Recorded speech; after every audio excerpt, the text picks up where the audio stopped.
వెళ్ళిన రోజు వేయించుకోపోయేదాడికి వెళ్ళొద్దా తెచ్చుకొని అంటే తలకాయ ఇలా దించేసుకుంది. ముఖం కూడా ఎత్తి చూడలేదు శనివారం నాడు. ముఖం ఎత్తపోయేదాడికి వెళ్ళొద్దు అంటున్నావా ఏంటని చేసి నేను పాపంగా నేను గేట్ దాటి వెళ్ళిపోయాను. ఈయన గేట్ తాళం వేసి గమ్మున వచ్చేస్తావులేని ఆయనే చెప్పాడు.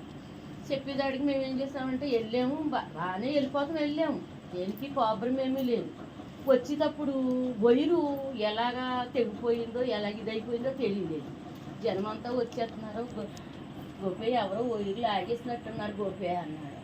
ఏంటి వైర్లు లాగేస్తామేంటి, మొన్న అలాగే 2 నెలల కింద అలాగే లాగేశారు, అలాగే నిమ్మతంగా వెళ్ళిపోయాము, ఇప్పుడు కూడా వైర్లు లాగేశారా అని నేను కొంచెం ఇసుక్కున్నాను. చెప్పకపోతే ఇసుక్కున్నాను. ఏ పిల్లలు పీకేసి ఉంటారో అని నేను గేటు దాటి అవతలకు వచ్చేసి సునీల ఇంటికాడ ఎట్టేయి నాకు ఎందుకో ఏదో నాకు కొంచెం భయంగా ఉంది అని అన్నా. అని ఆ వైర్ తీసి ఇలా పెట్టాడు. పెట్టగానే స్టార్ట్ అయిపోయింది. ఆ స్టార్ట్ అవుతూ ఇంకా ఎక్కుతమే పాపమైంది.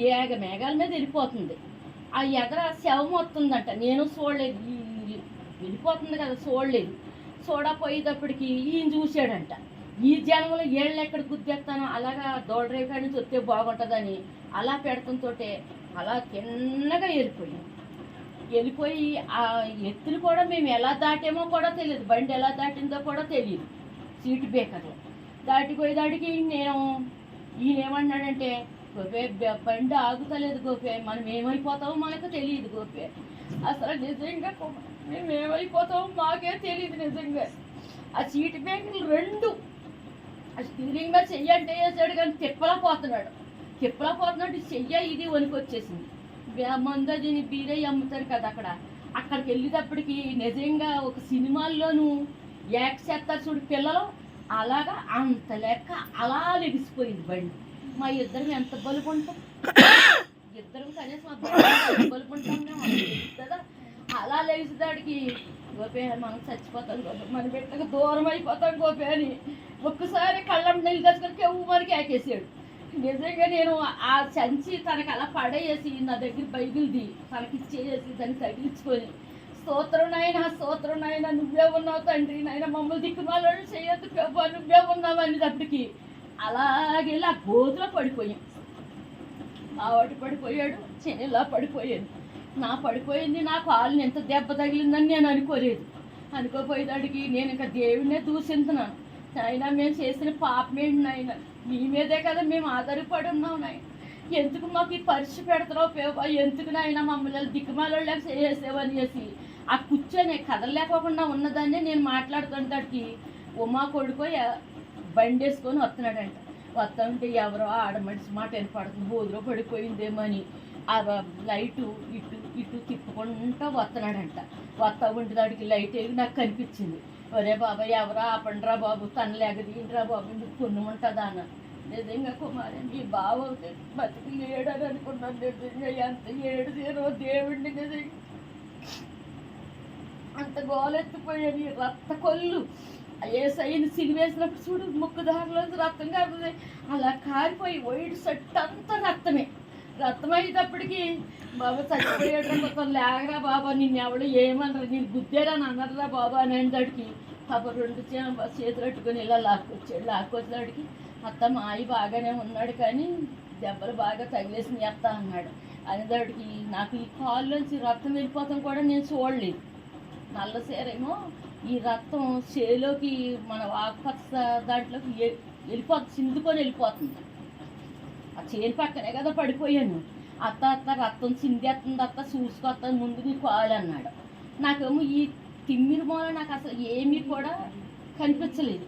కనిపించడానికి సేరం చేశానంటే ఇలాగ ఎత్తేటప్పటికి నిజంగా గొడ్లెట్లు చూడు నరికేస్తారో అలాగ అడిపోయి నా కళ్ళు నాకే బయలుగా ఇంకా అది అలా వేసేసుకుంటాడు మాడు బాబాని మా కొడుకు మా బావ కొడుకు ఈ రవికి ఫోన్ చేశారు. వేరేలాగా ఓ పక్కన పడిపోయారుగా పాపం రక్తం మడుగులో ఉన్నారు, ఇద్దరు అనేటాడికి మళ్ళీ ఎత్తిన ఇక్కడే ఉన్నాను వాళ్ళ కాళ్ళ దగ్గర సమయ మా ఇవి ఉన్నాయి కదా గోల్డెన్ దగ్గర ఉన్నాను, నేను వస్తున్నాను అనేసి ఆడు వస్తున్నాడు. యువతలు రవి వీళ్ళందరూ వచ్చారు. పాలనూరు కుర్రోళ్ళకి నలుగురు వచ్చారు. మన ఊరి నుంచి ఒక నలుగురు కుర్రోళ్ళు వచ్చారు. ఏమో వాళ్ళు ఎక్కడికి వెళ్తున్నారు. ఈ ఫోను మా దగ్గర లేదు, ఈ బైబిల్ మా దగ్గర లేదు, మా దగ్గర ఏమీ లేవు. చెలాచెదరు అయిపోయినాయి. అమ్మ ఫోన్లు ఉన్నాయా అన్నారు.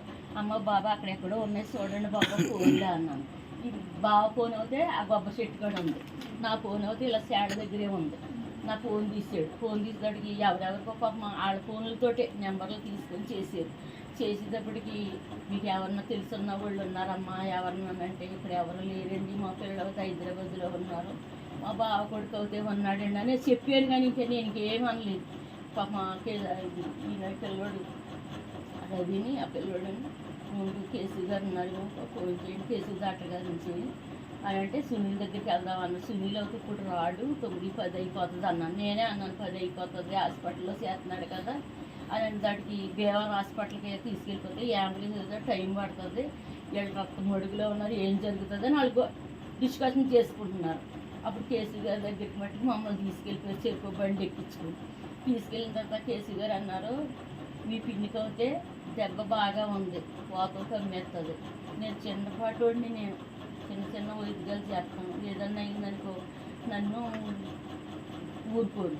మీ నాన్నకంటావా దెబ్బలు తగిలినాయి కాబట్టి నేను మీ నాన్నకి మీ పిన్నికి ఇంజక్షన్లు చేస్తాను, ముందు బేవాన్ని తీసుకెళ్ళిపోండి ఇద్దరు నేను అన్నాను.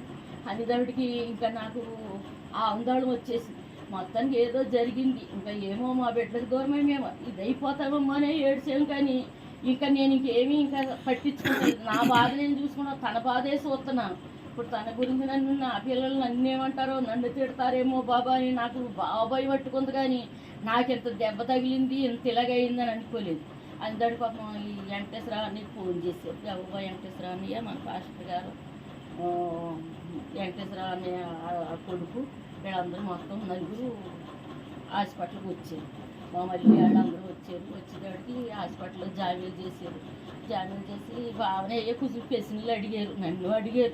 నన్ను అడిగితే ఏమన్నా తాగాడా ఏమన్నా అన్నారా, ఏమన్నా తాగడండి ఏమి చేయడండి అయినా ఏమన్నాను. అయినా కూడా మన అయ్యగారిని అడిగారు, వాళ్ళని అడిగారు, తాగుతాడా ఏమన్నా మత్తు పదార్థం ఏమైనా తీసుకుంటాడా, ఎందుకు పడిపోయారు, ఎవరి గుర్తు చేసారా ఏంటి అని అడిగారు. ఎవరు గుద్దారని ఎవరి మీద ఎట్టుకుంటాము, మేము పడిపోతే ఎవరి మీద ఎట్టుకుంటాం, ఎవ్వరు గుద్దలేదండి బాబు అన్నాడు. ట్రీట్మెంట్ స్టార్ట్ చేశారు. నేను అయితే మా పిల్లలకు అయితే ఫోన్ చేయొద్దు అన్నాను. అయ్యగారిని అడగండి, మా పిల్లలు ఆడికి కూడా అన్నాను, మరి ఈ టైంలో ఫోన్ చేసి వాళ్ళు భయపడతారని అడిగి పిన్నే అలాగని అనొద్దు. అయ్యగారు కూడా అన్నారు, అలాగని అనకమ్మా, ఫోన్ చేయాలి, ఇది సీరియస్ కేసులో ఉంటుంది, ఏదన్నా జరిగిందనుకో ఎందుకు చేయలేదని వాళ్ళని అంటారు, నువ్వు అలాగని అనొద్దమ్మా అనేసి మళ్ళీ మా యువతలకు వచ్చి మాట్లాడుకొని పిల్లలకు ఫోన్ చేశారు. ఇలాగ ఈ స్థితిలో ఉన్నామంటే నిజంగా దేవుడిచ్చిన గొప్పే. నాకు దేవుడే నన్ను దేవుడే మమ్మల్ని కాచి కాపాడాడు. నిజంగా ముమ్మాటికి నేను చెప్పిందల్లా కూడా దేవుడే. అక్కడ కూడా హాస్పిటల్లోనూ కూడా నాకు దేవుడే ఉన్నాడు అన్నాను. కానీ నేను ఎవరి మీద కూడా నేను దవ్వలేదు. మరి నాకు దేవుడు అంతగా నన్ను రక్షించాడు. నిజంగా అయ్యగారు నన్ను 3 దాకా ఉన్నారు. అయ్యగారు మీరు వెళ్ళిపోండి అని అంటే, వెంకటేశ్వరరావు అన్నయ్య ఈయన పాపం మా రవి అది ఆ పిల్లడు వీళ్ళు ముగ్గురు బయలుదేరి వచ్చారు. మరి జాగ్రత్తగా ఉన్నాడు. గోపమ్మ గారు మరి ఏం బాధపడకండి, ఇంకా కేర్నలు చేద్దాము అనేసి చెప్పేసి మొత్తం అయ్యగారు ఈ వెంకటేశ్వరరావు ఈ రవి వీళ్ళు వచ్చారు. మా ఊడు అక్కడే ఉన్నాడు, ఎవరు మా మళ్ళీ అక్కడే ఉన్నాడు, మా పిల్లలు వచ్చేదాకా అక్కడే ఉన్నాడు. ఏం కావాలన్నా పాపం ఆడే, నేను అక్కడికి మా ఒంటికి ఆకేసాను. సరే నీకు ఒకవేళ డబ్బులు ఎక్కడో అందితే సరే లేకపోతే ఉంటాక నా దగ్గర ఉన్నాయి కాబట్టి నేను వచ్చిన తర్వాత నేను ఇస్తాను, నువ్వు సరి చేయరా అన్నాను.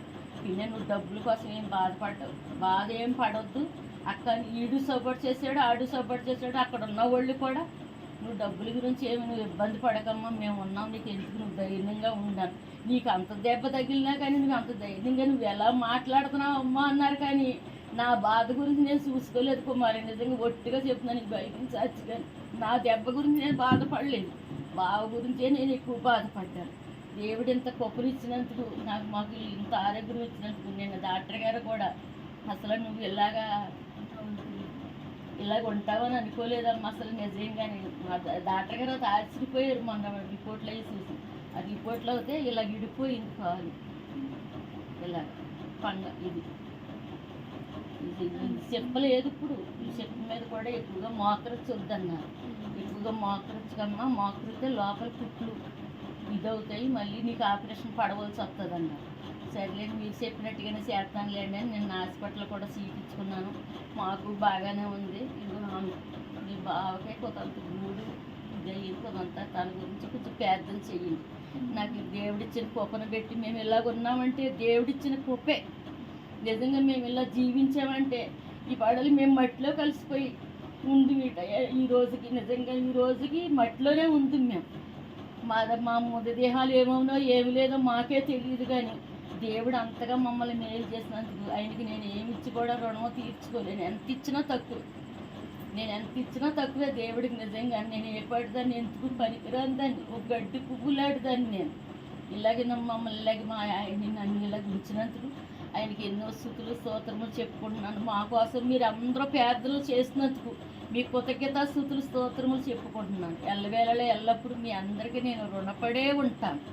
ఈ చిన్న సాచుకుని దేవుడు దీవించిన కాక.